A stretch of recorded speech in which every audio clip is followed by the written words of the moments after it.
Welcome to this explainer. Look, if you're a Bangladeshi business looking to expand your horizons, you are exactly in the right place. Today, we're looking at the ultimate step-by-step roadmap for entering one of the absolute largest consumer markets in the entire world, Brazil. We're going to break down exactly how to export from Bangladesh to Brazil, and we're using some highly strategic insights sourced directly from the experts at the Brazil-Bangladesh Chamber of Commerce and Industry. Okay, let's dive right into this. What does it actually take to move your product from Bangladesh all the way across the globe to the largest market in South America? Well, it's not just about packing a container and waving goodbye as it gets on a ship, right? It's a real journey, one that requires very careful planning and strict compliance. And acting as your crucial bridge in this whole process is the BBCII. That's the Brazil-Bangladesh Chamber of Commerce and Industry. They literally work tirelessly to foster bilateral trade and smooth out these exact processes for you. So here's our roadmap for today's journey. We're going to cover 1. The Brazilian market opportunity. 2. Research and product fit. 3. Finding and verifying buyers. 4. Quotes, contracts, and documents. 5. Shipping and customs clearance. And finally, 6. Common mistakes to avoid. We're basically following a single export deal from start to finish. All right, Phase 1, the Brazilian market opportunity, expanding horizons. To kick off the complete life cycle of a deal, we've got to understand the foundation. Thanks to the existing bilateral trade framework, Bangladesh has some serious manufacturing muscle and international experience in a few key categories. We're talking ready-made garments, jute products, pharmaceuticals, leather goods, seafood, and even wires and cables. These are highly competitive Bangladeshi products, and there is incredibly strong demand for them in Brazil. But hey, a quick word of caution here. Just because your product is on this list doesn't automatically mean you get a free pass with duty-free or preferential access. There are rules you have to follow, which brings us to our next step. Step 2. Research and product fit. Or as I like to call it, the desk work.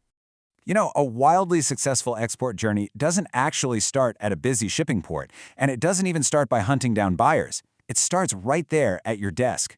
So the crucial point here is understanding something called the NCM, or Nomenclatura Comum do Mercosul. While Bangladesh generally works with the standard 6-digit harmonized system, Brazil actually extends this into an 8-digit classification system. Why does this matter so much? Because this specific 8-digit code dictates everything: your import duty, your tax treatment, and exactly what regulatory licenses you're going to need. You must explicitly ask your Brazilian buyer to confirm the correct NCM code. Never ever just guess an NCM code because the product name sounds kind of similar. I mean it, a single wrong guess can literally freeze your shipment in a massive mountain of bureaucracy. There is also a stark and honestly sometimes dangerous contrast between your factory price in Bangladesh and the complete landed cost in Brazil.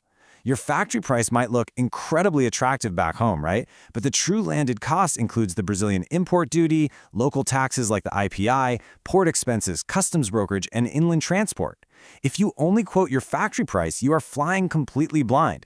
A deal that looks fantastic in Dhaka might completely fall apart if the final landed cost in Brazil makes the product totally uncompetitive for your buyer. Moving on to Step 3. Finding and verifying buyers. Securing the right partner.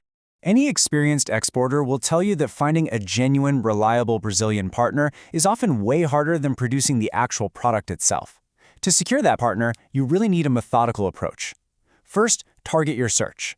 Use trade fairs, business matchmaking programs, or leverage the BBCCI. Next, present tailored specifications in professional Portuguese.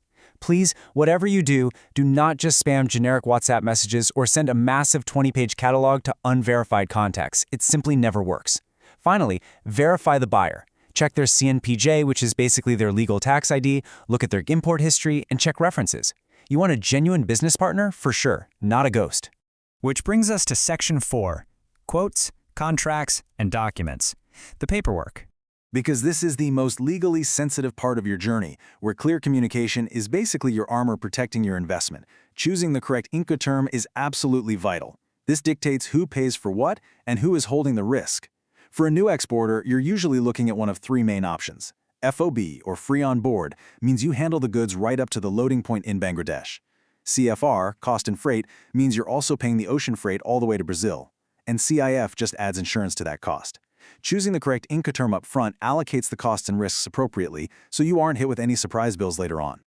And this brilliantly illustrates a super common trap during the paperwork phase, using a vague commercial invoice description. Simply writing garments on your invoice, that is going to cause severe delays at Brazilian customs. The authorities there need to know exactly what is entering their country so they can apply those NCM codes and taxes we just talked about. You need to be highly, highly specific. Say something like 100% cotton men's knitted t-shirts, short sleeve. The devil truly is in the details here. Now, before those goods can even leave Bangladesh, your paperwork back home has to be perfectly aligned.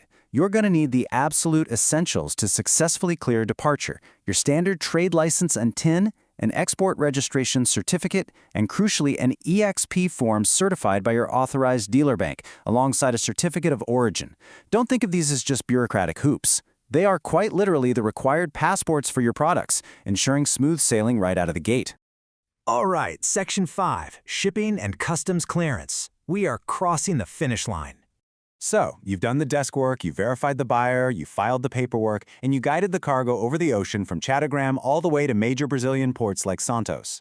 But once it arrives, your buyer has to deal with Siscomex. This is Brazil's official integrated foreign trade system. The importer must process all declarations, licenses, and tax payments through this exact system before the goods can legally be cleared into the country. As the exporter, your primary job at this stage is just to provide absolutely flawless documentation so your Brazilian buyer can navigate Siscomex without any frustrating hurdles. Because of the complexities of systems like Siscomex, a brilliant market entry strategy is to never ever start with a massive container order. Just start with a sample, then move to a trial order, and then maybe a small commercial shipment. Once that goes smoothly, advance to a repeat order, and finally, a larger contract. Starting small like this allows both you and your buyer to safely test the logistics, the customs processes, and the payment reliability without putting massive capital at risk right out of the gate. Let's move to Section 6 and see how this all builds up. Common mistakes to avoid are cautionary tales. We obviously want you to succeed, which means learning from the pitfalls that constantly trip up new exporters. Let's rapidly run through these critical traps. Number 1, guessing the NCM classification. Like we said, it's a recipe for disaster. 2, quoting only the factory price instead of the true landed cost. 3, ignoring professional Portuguese communication. Look, English just isn't always enough. And 4, perhaps the most dangerous one, shipping before confirming the buyer's import licenses are actually in place. Avoid these traps, because thorough preparation is your absolute ultimate shield against export failure. I want to wrap up this explainer with a really powerful rule of thumb from Mahajan al-Abdin, the Secretary General of the BBCCI. He says, do not start with a shipment. Start with market research, buyer verification, and regulatory checking. So I leave you with this question to think about.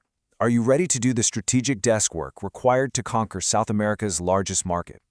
The opportunity is absolutely massive, but it only favors the prepared. Thanks for joining me on this explainer, and best of luck on your export journey.